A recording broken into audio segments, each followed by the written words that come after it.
You should never have come here, warrior of light. I labor only to forge a lasting peace. A peace you would deny us out of ignorance and blind faith. No matter. If it is our fate to be at odds, then it is mine to strike you down. We whom gods and men have forsaken shall be the instruments of our own deliverance. Partake of my flesh. Fill this vessel with your light. Walk amongst your brothers and sisters once more. Oh, Saint Shiva, still the hatred within our hearts and bless us with eternal grace.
Fool.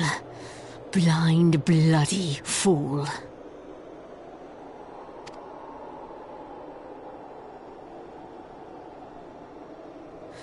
You, of all people, should understand the suffering war begets.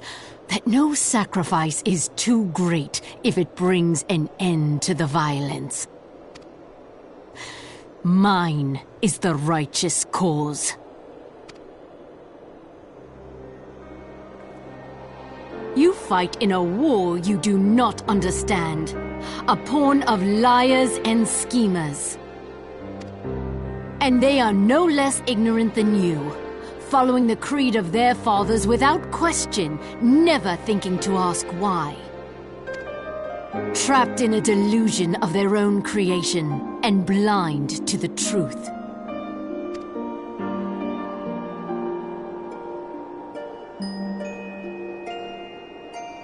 Warrior of light, redemption is not beyond us. We who walk before may lead those who walk after.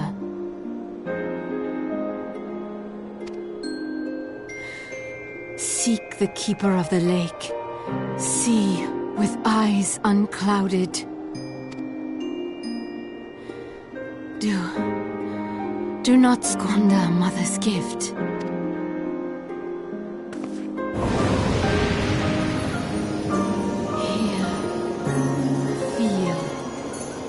Think.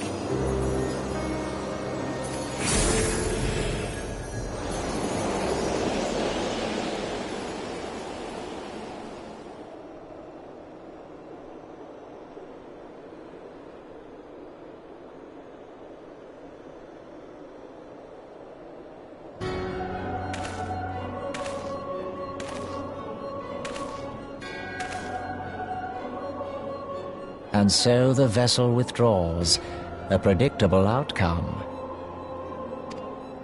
Nevertheless, La Habrea will be pleased. How unfortunate.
On behalf of the Holy See of Ishgard, allow me to express my deepest thanks.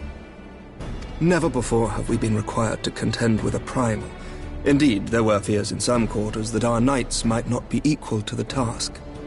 From what we have now learned of these beings, I can say with certainty that we would have lost a great many men had the Scions not intervened. Then the argument for preemptive action should be self-evident. Perchance now you will reconsider my proposal that Ishgard move against Nautalon. Ere we first met, a similar proposal was tabled, but the Holy See decreed that we were to observe, and that military action should be taken only in self-defense. All things considered, it was not an unreasonable decision. Since the calamity, 2 vigils have fallen to the Horde, while Garuda has never shown any inclination to storm the gates of judgment. Which is why this unprecedented crisis and its resolution may prompt a change in policy. You who have faced these primals know well the threat they pose. Ishgard did not. Not until now. And there is naught like a brush with death to change a man's outlook. At the very least, this should silence any lingering objections to our arrangement with Revenant's Toll. The Holy See may even feel moved to grant us its formal endorsement. So far as it is possible, the Scions shall be compensated for their service.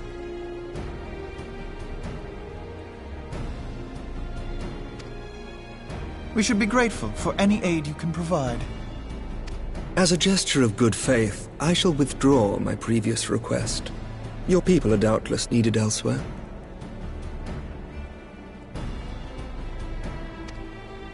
That we too have a vested interest in watching Dravania's movements. I see.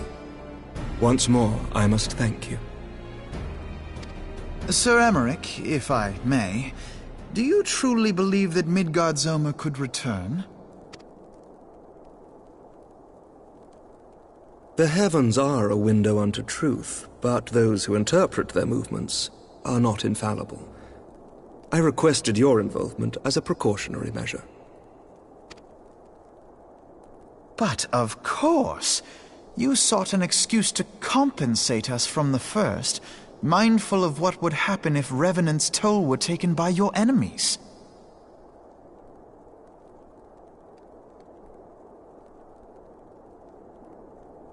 Ishgard is not wont to aid its neighbors, but that does not preclude it from manipulating them to serve its own interests. Choose your next words carefully.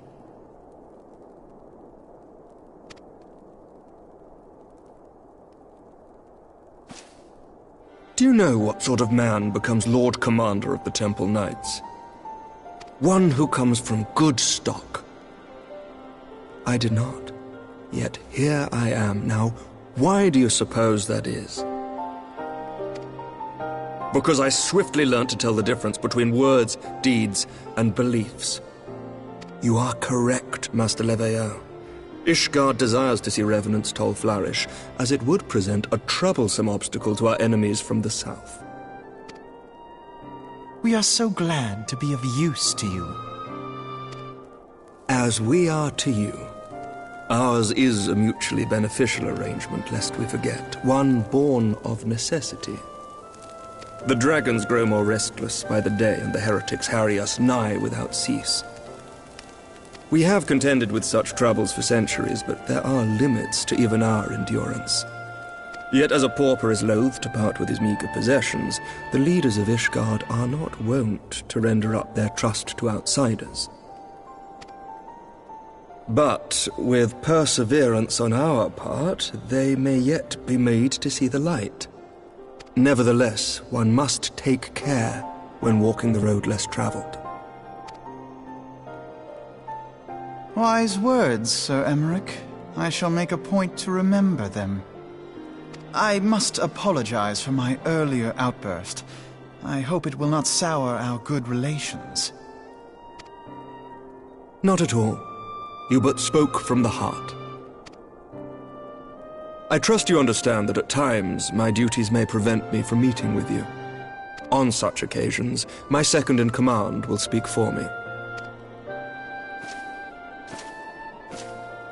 Lucia, at your service. Pray excuse our reticence. We are but wary of speaking too freely, lest our sentiments be made known to our enemies. Know that the Lord Commander and I are of one mind. For the sake of Ishgard, and of Eorzea at large, I pray our peoples can put aside their differences. Those who dwell in the past risk losing sight of their future. Should aught befall one of our shipments, pray inform Lucia immediately. You may also relay to her any words you might have for me alone. Not being of Ishgardian birth, she owes no allegiance to any noble house, making her as near to incorruptible as one can find in my homeland. Suffice it to say, I trust her completely, and so may you. Which reminds me, Lord Orchafon, if you would be so kind? Certainly.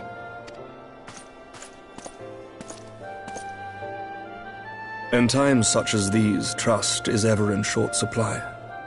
Mayhap this will go some way to rectify the problem. The results of our investigation into the heretics' recent attacks, as well as our interrogation of the merchant you detained.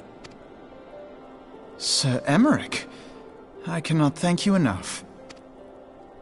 Think nothing of it. Ishgard may be many things, but it is no friend to Garlemald. Did I not tell you to have faith, my friend?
Words cannot well express how glad I am to see you return to us hale and whole.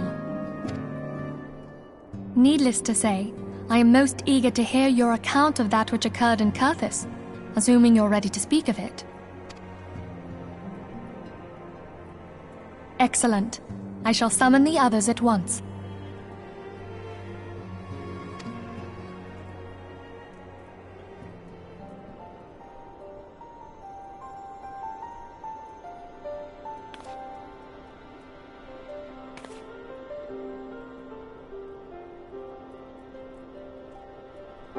Iceheart used her own body as a vessel for a primal soul?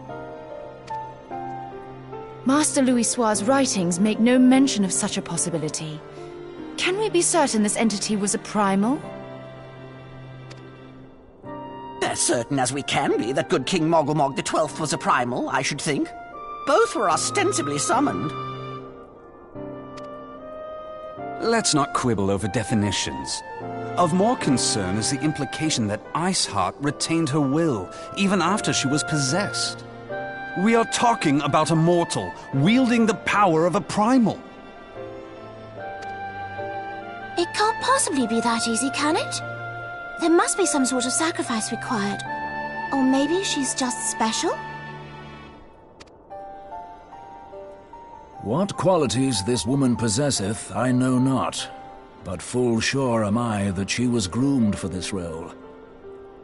Few are privy to the secrets of summoning, and but a single party standeth to profit from their dissemination.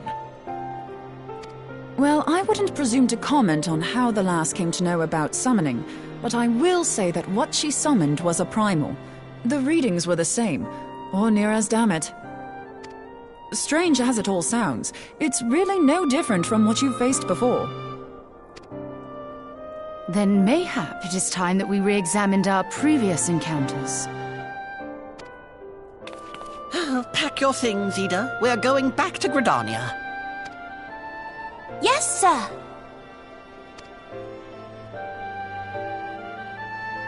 About Iceheart's final words to you. Hear, feel, think. Hydaelyn speaks to her as well. If Iceheart is blessed with the power of the Echo, she will doubtless have used it to further her goals. Or could it be that it was a revelation granted her by the Echo which first set her on this path? She did say that the Ishgardians were blind to the truth. Do you think she has knowledge of the origins of the Ishgardian-Dravanian War? It would do much to explain her unwavering conviction.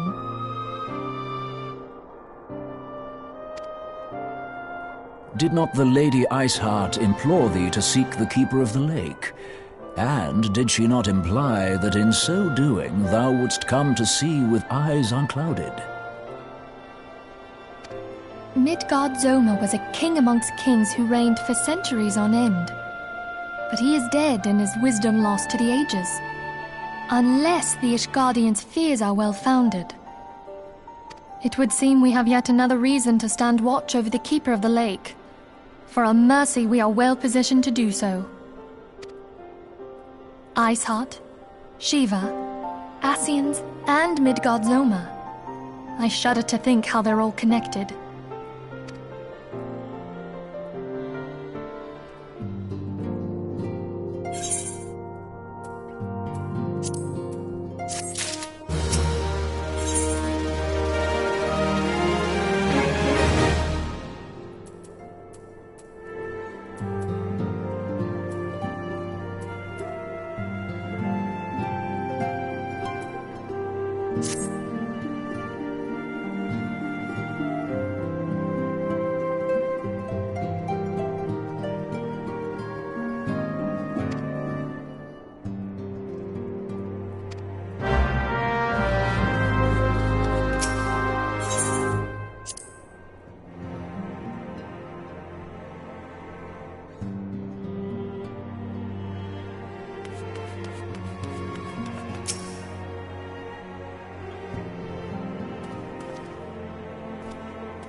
I have heard.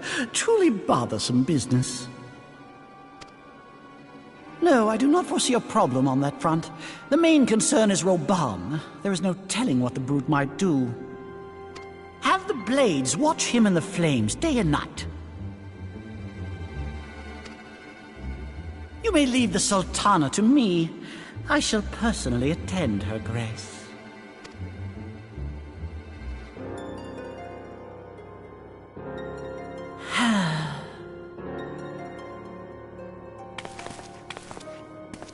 Sever one of the East Aldenard trade routes. That ought to keep Lolorito occupied for a while.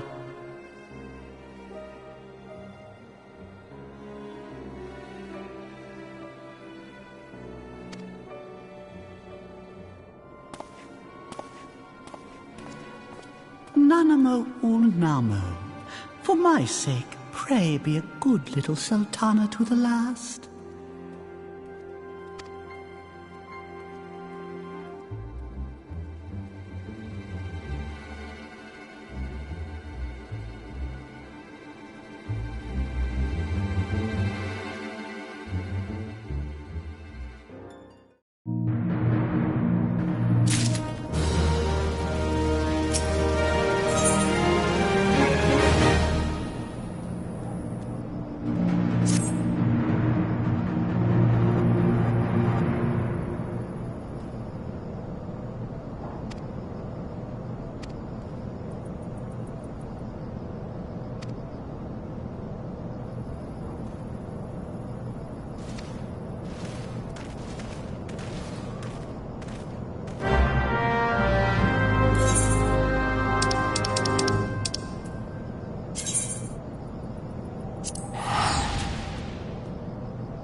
Welcome back, my friend. I have already received word from Alfino. To think that Flame Marshal Huayu was the Garlean agent. I know not what to say. Together with Reborn, Eileen lent us much-needed aid at the time of our Order's founding. She was particularly passionate about the need to tackle the primal threat. When we discussed the subject, her eyes fairly shone with determination. Whatever else she may have been, I choose to believe that it was her true self with whom I spoke then. But now is not the time to dwell on such matters. I have an important announcement to make regarding our effort to defeat the Ascians. We shall begin as soon as everyone is assembled.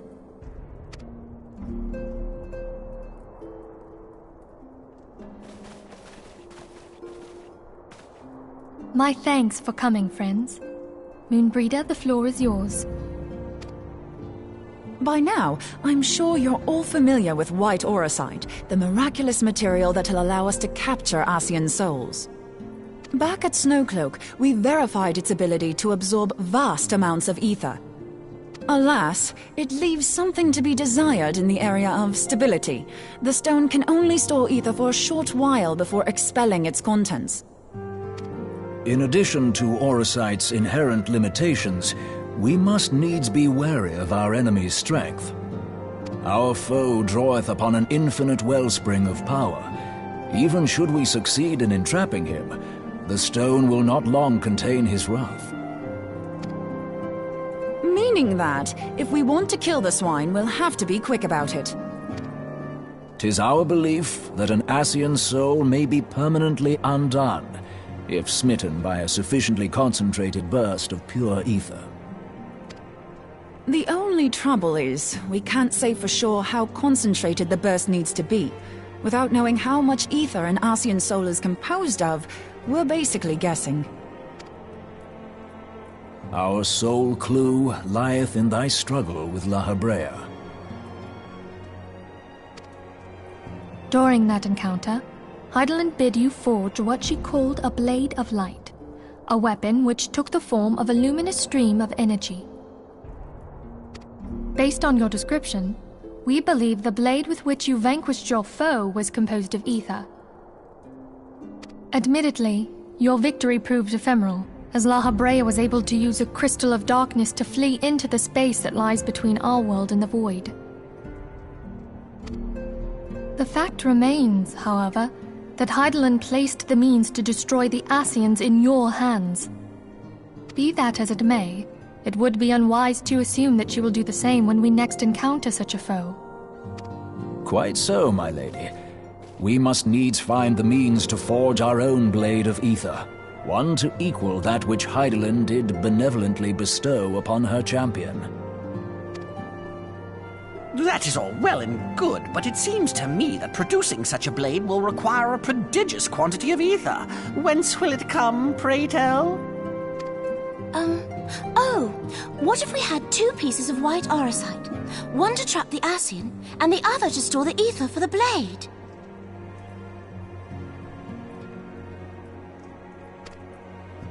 Oh, nice try. But it's as I said, the stone won't hold ether for any length of time.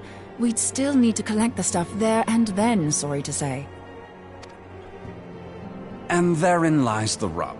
Finding a way to create the blade whenever and wherever we choose. Twould seem more research is in order. I'm going to linger a while, perform a few more tests on the auracite. And I could do with some help. Urianger, why don't you lend me a hand? Mine apologies, but I am required at the Waking Sands. Lady Minfilia hath given me sole charge of the premises. 'Twould be unseemly to leave them unattended. Sole charge, you say? So you're basically alone there, then? Well, that settles it. I'll just have to come to you.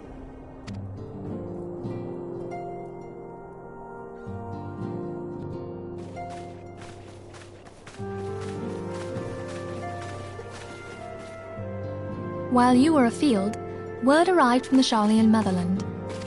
You will recall that a survey party was dispatched to investigate the incident at the Isle of Val. What they discovered was troubling, to say the least. According to the report, the isle has been erased from existence. 'Twas as if a hole had been torn in the very fabric of reality.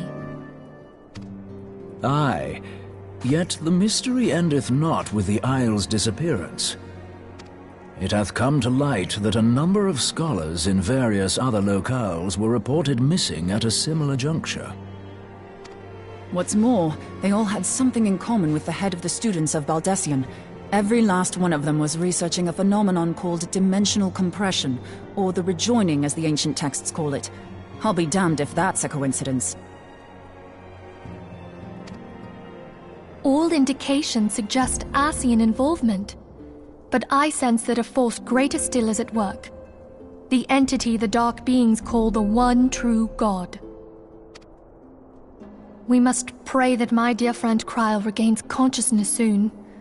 If she bore witness to the Isle of Val's final moments, she may be able to shed some light on this mystery.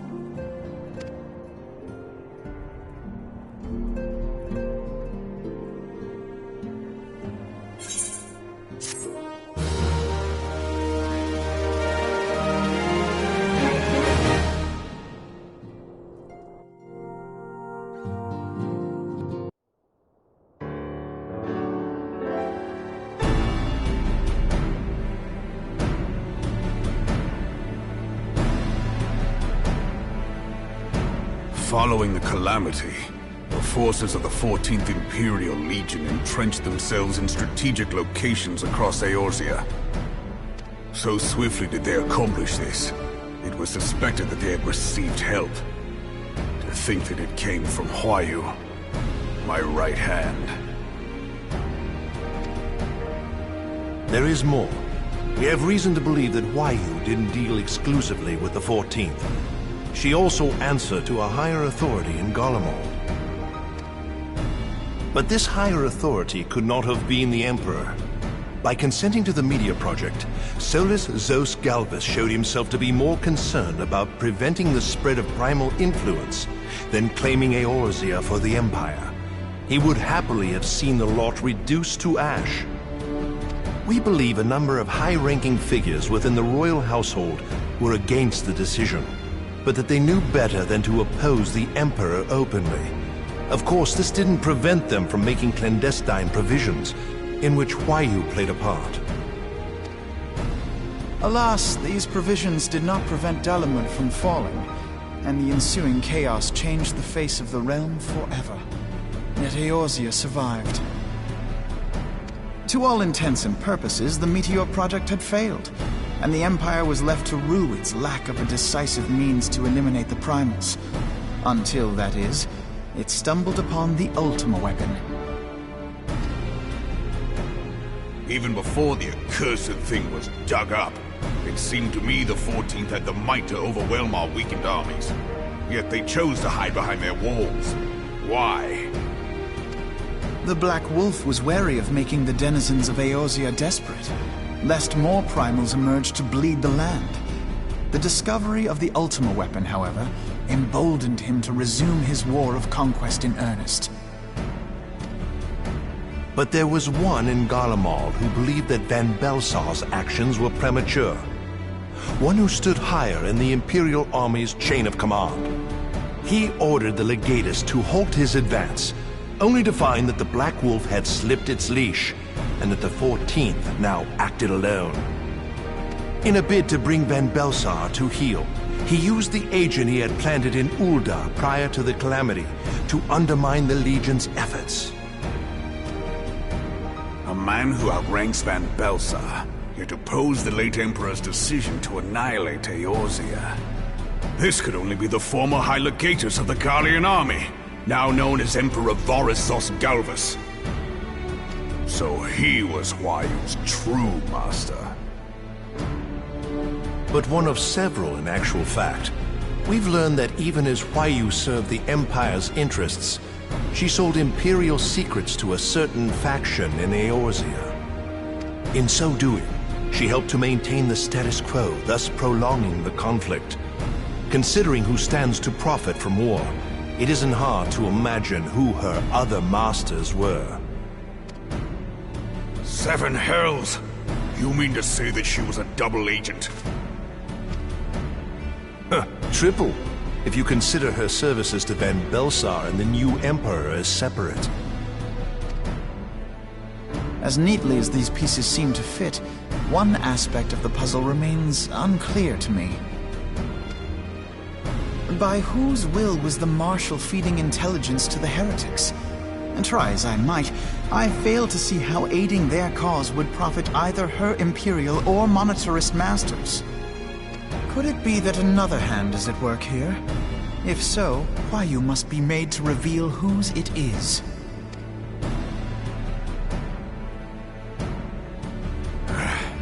Not only have I lost a trusted friend, Now I must interrogate her as a stranger.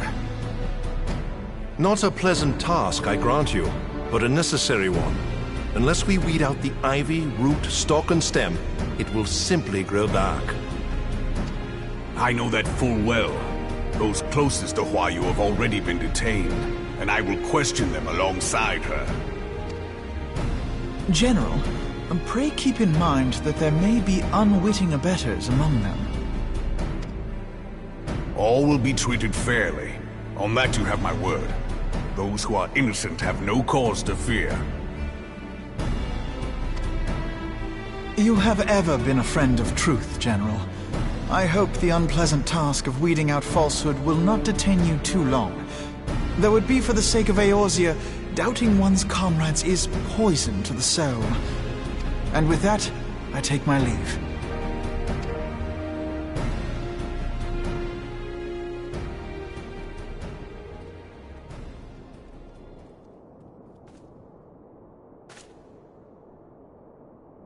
All these years, I've been made to dance to their tune. How could you, Huayu? How could you side with them? Those cankers who take from this land and give naught in return, who use their power to disempower and grow fat while the people starve. I know you can hear me, monitorous scum! Your crimes will not go unpunished! Tayum, purge this land of your sickness! Before the eyes of the 12, I swear it!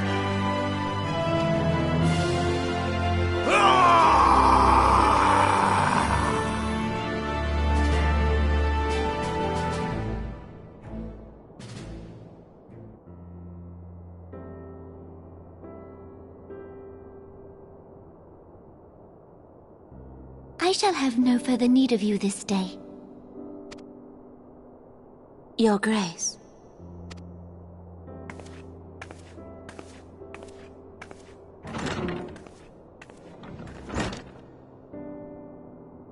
I fear that not even mine own chambers shall remain private for long. Has the situation grown so grim?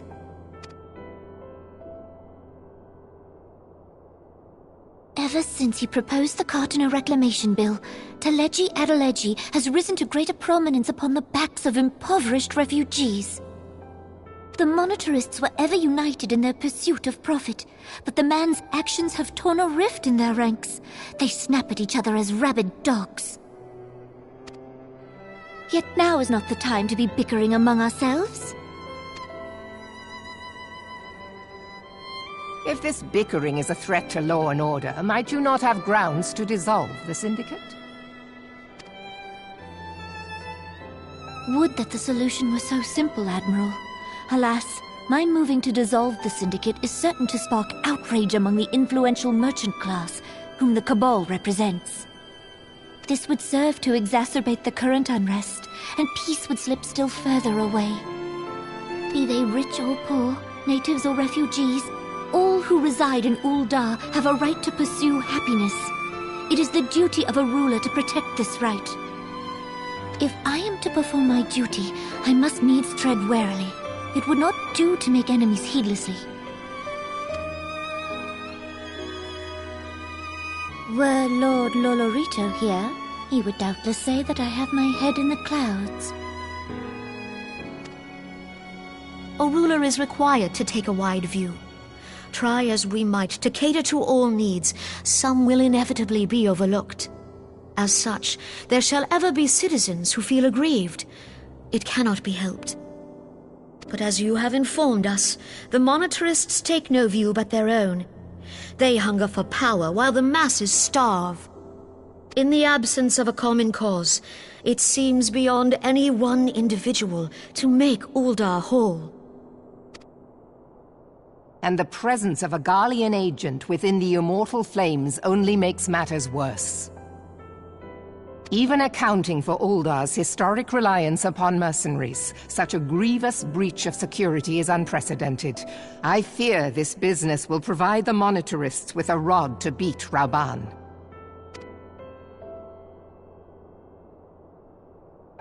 Eorzea can ill afford for the immortal flames to be dampened now.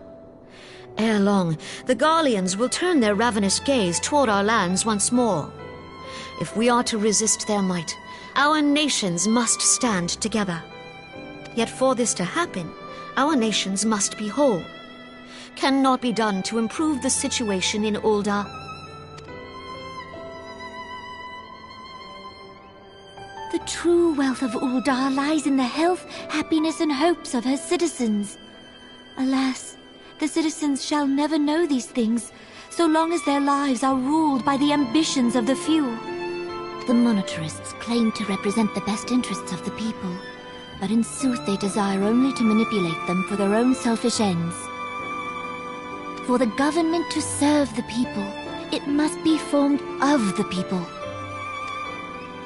For Ul'dah to move forward, it is not only the Syndicate that must be dissolved.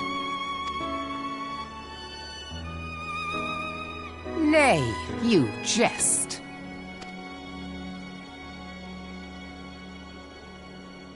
My friends, it was for no other reason than to make known to you mine intent that I requested your presence here.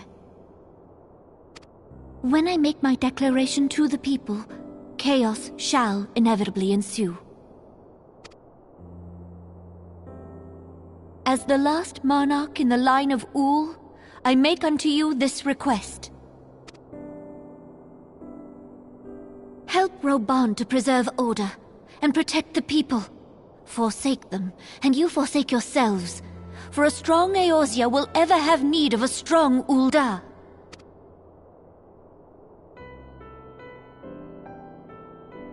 Your Grace, are you certain of this? There is no other way. When the time is ripe, the nation shall become a true republic. Both royalists and monetarists shall cease to be. Ul'dah will no longer belong to kings or queens or merchant princes, but to her people.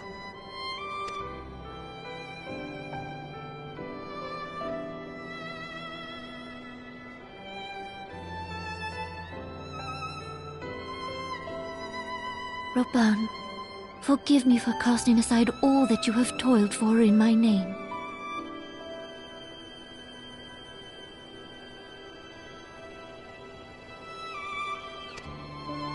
Beyond this gesture, I am powerless to help my subjects.